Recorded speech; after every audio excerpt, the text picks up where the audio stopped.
नमः सिद्धेभ्यः।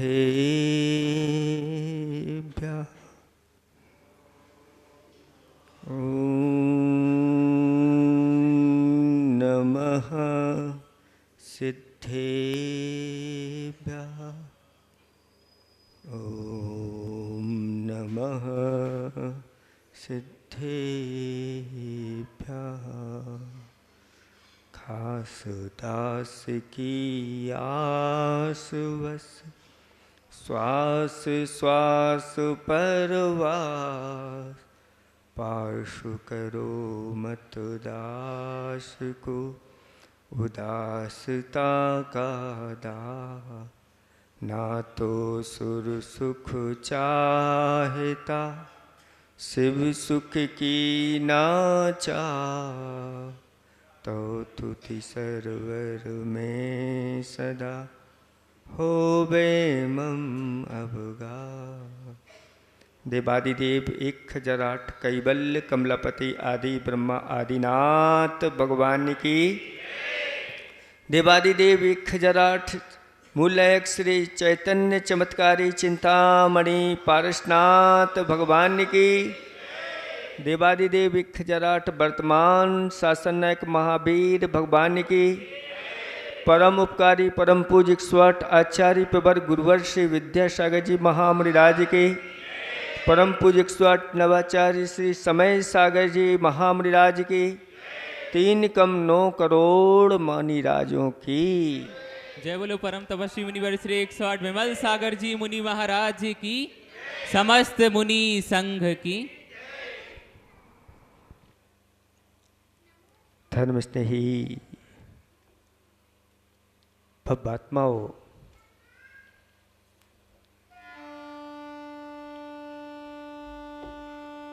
अनेक प्रकार के विधानों की रचना की गई।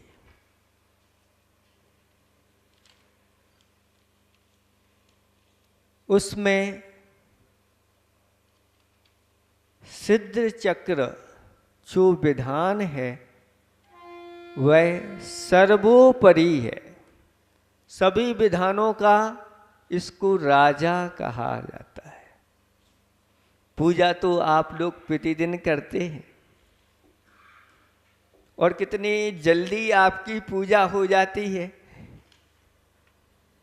पेट पूजा तो बहुत आराम से होती है, लेकिन भगवान की पूजा कब हो जाती है पता नहीं चलता। आपको पहले दिन बताया था कि 6 ऐसी ये चीजें हैं जो दुख को जड़ से समाप्त करने वाली है। उसमें एक अरहंत भगवान की पूजा भी है। पूजा 3 प्रकार की, छोटी बड़ी मझोल, और जब जैसा समय हो वैसी दो खोल। लेकिन आचार्य भगवंतों ने कहा कि ये समय अब आपको पाप करने का समय नहीं है। ये आष्टानिक पर्व चल रहे हैं और आगम में आप लोगों के लिए आज्ञा दी गई कि इन 8 दिनों में सारे पापों का त्याग करके, ये धन कमाने का समय नहीं है, ये धर्म कमाने का समय। ये अवसर आपके जीवन में आया है। इसको अगर आपने छोड़ दिया तो फिर निकल जाएगा। एक व्यक्ति ने मंदिर के सामने, मंदिर तो विशाल बनवाया, और विशाल मंदिर बनवाने के बाद एक ऐसा चित्र बनवाया जो लोग देखते तो हैं लेकिन पहचान नहीं पाते। कैसा चित्र है वो? मनुष्य का चित्र है। लेकिन उसका सिर जो है बालों से ढका हुआ है और पंख लगे हुए हैं। अब पहचान आप लोगों को करना है। कैसे करोगे? किसका चित्र है? आप ही बताओ महाराज। वह चित्र लोगों ने पहचान नहीं कर पाई। सेठ जी ने उसी चित्रकार को बुलाया और पूछा कि ये किसका चित्र है? चित्रकार कहता है ये अवसर का चित्र है। अवसर जब आता है दबे पांव आता है, और अवसर जब जाता है तो पंख लगा करके उड़ जाता है। जिसको इस अवसर की पहचान होती है वह अवसर का लाभ उठा लेता है, और जिसकी पहचान नहीं होती अवसर निकल जाता है। इसलिए आचार्य भगवंतों ने कहा कि दान कर ले, पूजा कर ले, मोह माया धोखा है। मोह माया धोखा है, अच्छा मौका है। क्योंकि जीवन में धोखे तो कई बार आते हैं, लेकिन मौके तो कभी कभार आते हैं।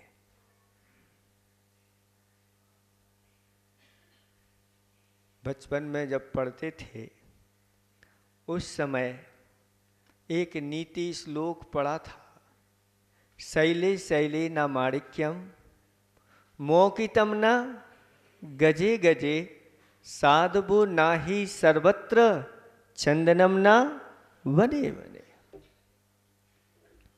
प्रत्येक पर्वत पर माणिक्य नहीं पाए जाते, प्रत्येक गज में गज मोती नहीं पाए जाते, प्रत्येक वन में चंदन नहीं पाए जाते। उसी प्रकार प्रत्येक नगर में ऐसे निर्ग्रंथ संत नहीं पाए जाते।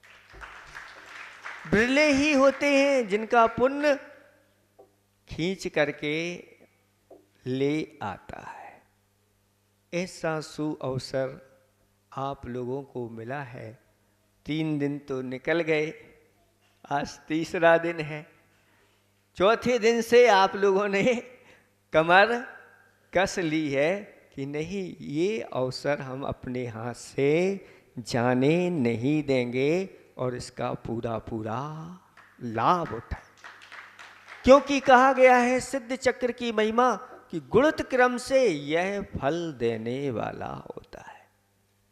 कितने गुना देता है ये तो आपका है, आपने बना लिया। लेकिन हमने इसके बारे में बता चुके हैं कि पूर्णिमा के दिन तो वह 3.5 करोड़ गुणा फल देने वाला है। इन लोगों को जल्दी समझ में आ गई कि कम से कम चतुर्दशी का और पूर्णिमा का दिन तो 10वीं 11 12 भी मिलेगी और 13 भी मिलेगी। ये अवसर आप लोगों को मिला है तो अब इससे वंचित नहीं रह जाओ और अपने जीवन में कुछ ऐसा संचय कर लो जो अपने आप में अतिशयकारी हो, सातिशय हो। जैसे भावों के साथ करते हैं वैसे ही उसका फल भी मिलता है। छोटे रूप में करते हैं तो छोटा फल मिलता है, मध्यम रूप में करते हैं तो मध्यम फल मिलता है, और अगर उत्कृष्ट भावों से करते हैं तो उत्कृष्ट फल बताया है। जैसा समय 10 मिनट की पूजा करोगे तो वैसा फल मिलेगा, और अगर आप 2 घंटे की करोगे तो वैसा फल मिलेगा, और अगर 10 घंटे की करोगे वैसा फल मिलेगा। जिस प्रकार से आप लोग जो है ना दुकान खोलते हैं, कितने समय के लिए खोलते हैं? 10 मिनट के लिए कोई दुकान खोलता है क्या? नहीं खोलता। ये कह रहे हैं बंद करने की इच्छा नहीं होती महाराज। बीना है और व्यापार का ये विशिष्ट केंद्र है, चारों तरफ से लोग आते रहते। लेकिन आचार्य भगवंत ने एक बहुत अच्छा दोहा लिखा है कि धो मन को धो सको, तन को धोना व्यर्थ। धो मन को धो सको, तन को धोना व्यर्थ। खो गुण में खो सको, खो गुण में खो सको, धन में खोना व्यर्थ। ये आपके जो धन में आप अपना समय दे रहे हो, धन कमाने में लगे हुए हो, आचार्य भगवंतों ने विस्तार से वर्णन किया कि यह संसारी प्राणी पुत्र के निमित्त से, मित्र के निमित्त से, कलत्र के निमित्त से, कुटुंब परिवार के निमित्त से अर्थ को अर्जन करता रहता है और निरंतर पाप का संचय करके संसार के पंच परावर्तन को करता रहता है। बस अनादिकाल से 9 ग्रह आपके होते हैं हाथ में, और उनमें कोई ग्रह इधर उधर हो जाए तो आपको परेशानी आती है और जल्दी से जल्दी उसका इलाज ढूंढने लगते हैं। आचार्य भगवान कहते हैं कि ये 9 ग्रह होते हैं और इन 9 ग्रह में कुछ खतरनाक ग्रह भी होते हैं, लेकिन ये इतने खतरनाक नहीं होते जितना 10वां ग्रह है, वह है परिग्रह। इसके बारे में किसी को चिंता नहीं होती और वह खतरा भी नहीं मानता, बड़े आनंद के साथ अर्जन करता है और आनंदित होता है। इसके लिए आचार्य भगवंतों ने रौद्र ध्यान कहा। क्या कहा? आर्त ध्यान उतना खतरनाक नहीं होता जितना खतरनाक रौद्र ध्यान होता है। और रौद्र ध्यान क्या है? परिग्रह में आनंद मनाना, परिग्रह में आनंद मनाना, आनंदित हिसाब किताब घंटों, इस प्रकार से मन एकाग्र हो जाता है और वह रौद्र ध्यान हो जाता है और रौद्र ध्यान दुर्गति के लिए कारण हो जाता है। लेकिन समझदार विवेकी पुरुष इस सब इनके बीच में रहते हुए भी वह कहता है ये सब कुछ मेरा, ऐसे भी तो जिया जा सकता है, ये सब मेरा है मेरा है, ऐसी भावना के साथ जीते हो तो दुर्गति में जाते। और इन सब के बीच में रहते हुए भी यह परिग्रह पाप है। जल्दी से जल्दी इससे मुझे पीछा छुड़ाना है और मेरा कुछ भी नहीं है।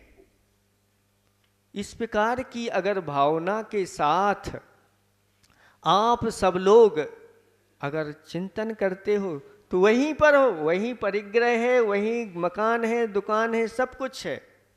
लेकिन दुकान में बैठ कर के भी आप धर्म ध्यान कर सकते हो, पुण्य संचय कर सकते हो और संसार शरीर भोगों में आसक्त नहीं होगे।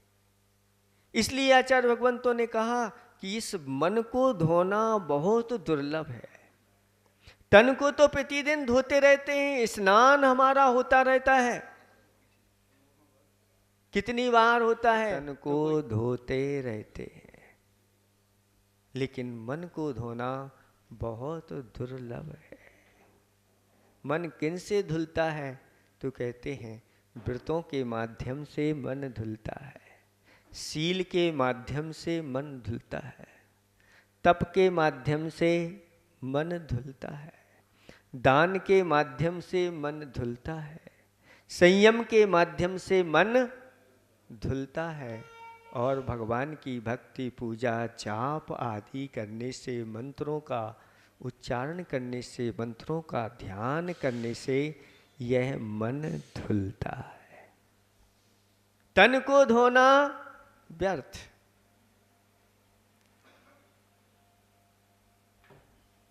महाराज बैठे हुए हैं, कितनी बार स्नान करते हैं? हैं? बताओ। कोई एक व्यक्ति आया, अजैन था, आचार्य भगवंत के पास आया। आचार्य श्री की वह दिव्य काया को देख करके वह कहता है, महाराज आप कौन सी साबुन से स्नान करते हो? तो आचार्य भगवंत ने कहा कि तुम तो एक ही बार स्नान करते हो, मैं तो 2 बार करता हूं। 2 बार करते हैं, कौन सी साबुन से करते हैं? तो दिन में तो मैं सनलाइट से करता हूं और रात्रि में मून लाइट से करता हूं। समझ में आई आप लोगों को? दिन में मेरे ऊपर सूर्य की किरणें पड़ती रहती हैं और रात्रि में चंद्रमा की किरणें पड़ती रहती हैं। ये तो बाहरी चीज है, लेकिन आचार्य भगवंत साधु परमेष्ठी निरंतर मंत्र स्नान से अपने मन को, अपनी आत्मा को पवित्र करते रहते हैं। यही आत्मा को पवित्र करने के उपाय हैं और ऐसा सुअवसर आप लोगों के जीवन में आ गया है कि यह धन जो है, जिसको हम अपना मान के चल रहे हैं, ये तुम्हारा है ही नहीं। एक साधु महाराज आए और कहा, मैं उसी के यहाँ अपन भोजन पान करूंगा जो अपना सही सही धन बताएगा। सब लोग आए, अपने अपने धन बताए। नहीं, एक आया और कहा कि मेरे पास बस इतना धन है। साधु कहता है, इतना धन है? लेकिन तुम्हारे शरीर पे तो ऐसे आभूषण हैं जो लाखों के हैं। हाँ महाराज, हमारे पास इतना ही धन है। कैसे? तो उसने कहा, मैंने इतना ही अपने जीवन में दान किया है, त्याग किया है। और जो दान किया है, त्याग किया है, वही अपना है। अपना अपना हिसाब किताब आप लोग लगा लेना, क्योंकि इतने बड़े बड़े धनाढ्य लोग हो चुके हैं। बोलो कौन अपने साथ में लेकर के गया है? नहीं गया। कोई तो गया होगा कि वह अपना पूरा धन नहीं देते। कहते हैं कि सब यही छोड़ करके चले जाते हैं, खाली हाथ आए थे, खाली हाथ जाते। खाल मिली थी यही, मिट्टी में मिली खाली जाता हो। लेकिन हमारे आचार्य भगवंतों ने ऐसे ऐसे उपाय बनाए कि भली खाली आए हो, लेकिन यहाँ से भरे हो करके जा सकते। और यहाँ से जब जाओगे तो अपना पूरा का पूरा धन साथ में लेकर के जा सकते हो। बताओ कौन लेकर के जाना चाहता है अपना पूरा का पूरा धन? है? ऐसे उपाय हैं हमारे पास कि पूरा का पूरा धन अपने साथ लेकर के जा सकते हो। बोलो, चाहते हो ऐसा उपाय? बता दें क्या? है? कौन अपना धन पूरा लेकर के जाता है? तो आचार्य भगवंतों ने कहा, जो मरने के पहले अपना पूरा धन का त्याग कर देता है, सप्त स्थानों में वह दान कर देता है, उसका धन पूरा का पूरा उसके साथ जाता है।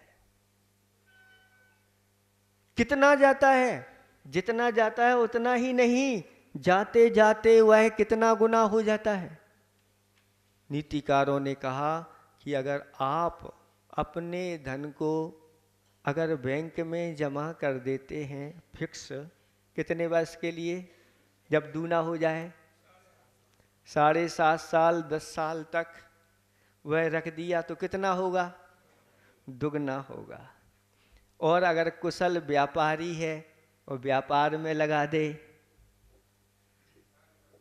तो वह कितना कर लेगा, 7 साल में चौगुना कर लेगा और ज़्यादा भी कर लेगा। योग्यता होना चाहिए, योग्यता के साथ साथ उसका पुण्य भी होना चाहिए। और अगर कोई किसान है, अच्छा किसान है, और उस धन को भूमि में बो दे तो कितना कर लेगा, पहले 100 गुना निकलता था, धीरे धीरे पुण्य घटता चला जा रहा है, लोभ बढ़ता चला जा रहा है, पृथ्वी अब 10-20 गुना ही देती है। तो 10-20 गुना कर सकता है, लेकिन अगर वही धन अगर धर्मायतनों में लगा दे, धर्म के लिए खर्च कर दे तो कितना गुना मिलेगा, बता सकते हैं कितना गुना मिलेगा? तो नीतिकारों ने कहा वह अनंत गुणा फल देने वाला होता है, जिसका कोई अंत नहीं, हिसाब किताब नहीं लगा सकते। ऐसा यह धर्मायतनों के लिए, धर्म के लिए हम खर्च करते हैं, यहाँ से वह जाता है, वहाँ जाकर के इतना मिलता है कि उसका कोई हिसाब किताब नहीं लगा सकते। यहाँ से गए और जाकर के स्वर्ग में महारिद्धिधारी देव बन गए, और वहाँ विमान जो है कितना लंबा चौड़ा है, एक इंद्रक विमान जो है 45 लाख योजन का है। और किसका बना हुआ है? स्वर्ण का बना हुआ है, उसमें रत्न जड़े हुए हैं, और वहाँ देवी देवताओं की कोई संख्या नहीं, असंख्यात देवी देवता वहाँ पर है। और जाकर के वहाँ के इंद्र बन गए, स्वामी बन गए। अब बताओ, यहाँ से लगाओ उसका हिसाब किताब, कोई नहीं लगा सकते। ऐसा वैभव इस धर्म की महिमा का है। इसलिए हे भव्यात्माओं, अनादिकाल से हम सब कुछ जोड़ते आए हैं, लेकिन इन अवसरों पर जो अपना धन लगा देता है, उस धन का ही महत्व होता है। दानम जो होता है वह प्रिय वचनों के साथ, उदारता के साथ और उत्साह के साथ जो दिया जाता है, और धन वित्त वही है जो त्याग से सहित है। इसलिए हे भव्यात्माओं, अच्छी तरह से आज पर महापात्रों का चयन करने के लिए यहाँ बैठे हो, और पहले से ही देवेंद्र तैयार हो गए हैं, और अब उनमें भी, देवेंद्रों में भी महा इंद्र बनने के लिए आप यहाँ पर बैठे हैं।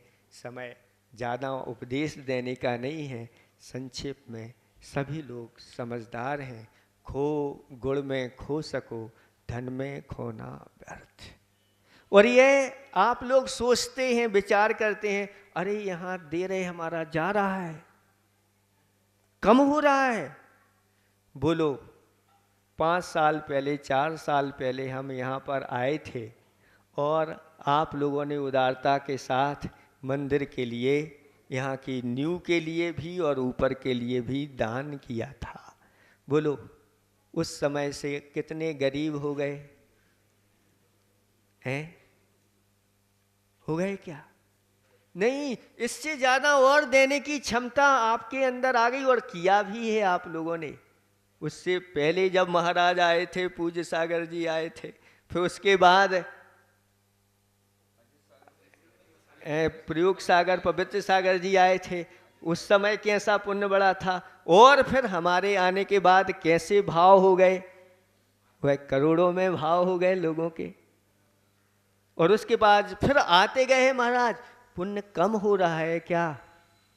नहीं, इसको समझो, ये जैसे कुएं से पानी निकालते हैं और कुआं ज्यों का त्यों पूर्ण हो जाता है। आचार्य भगवंतों ने कहा दान के माध्यम से, धर्म के माध्यम से धन में वृद्धि होती है, कमी कभी आने वाली नहीं।